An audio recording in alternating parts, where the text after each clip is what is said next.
Acesta este Fiatul 600 electric. Haideți să vedem ce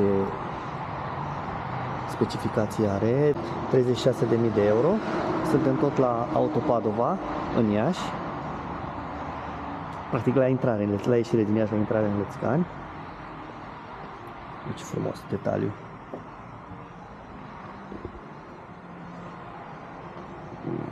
Ia să vedem și portbagajul. Începem cu portbagajul. Încape un purcel mai mic aici. Și avem și de desubt, de pană, cablu de încărcare. Ia să vedem. Mă bag, ia. Asta e. Simplu, mecanic. Aici putem să programăm și putem să pornim, să oprim.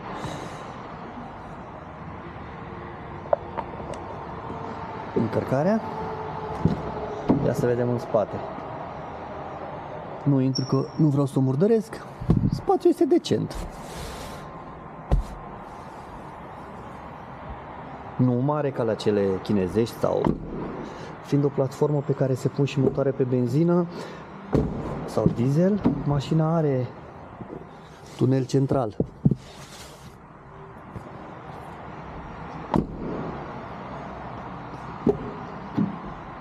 Ia să vedem în interior cum este. O să dau scaunul. Îl lăsăm așa, mai jos. Se ridică manual. Eu mi-l dau mai în față.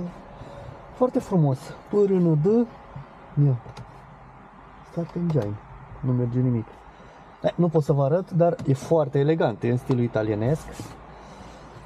Ce avem aici? Uai! Hai, ce tare!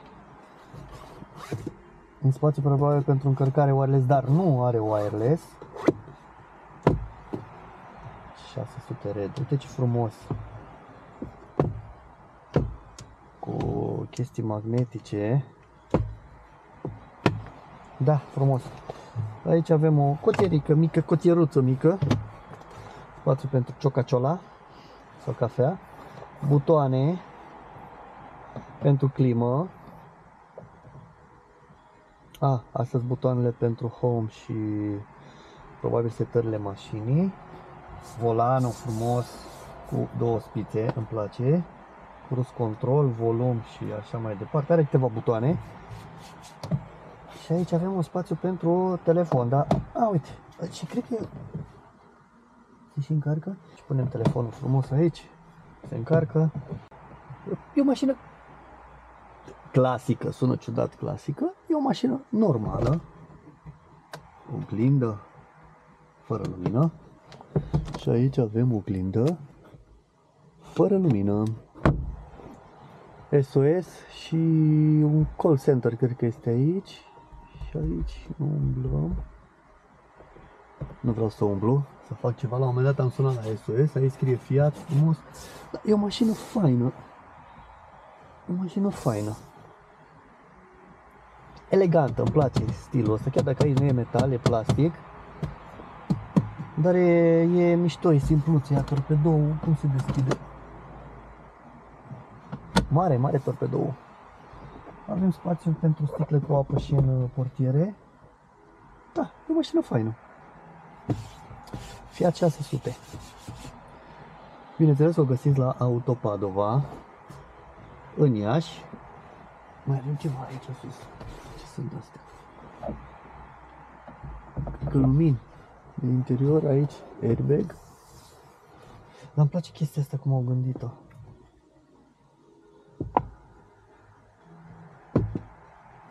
Spațiul ăsta ce ușor și ce fain l-au astupat. Da. Foarte frumos. Vă mulțumesc pentru că ați urmărit și acest video.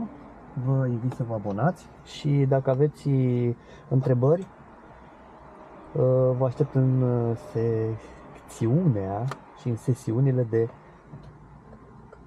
comentarii, avarii. O zi minunată!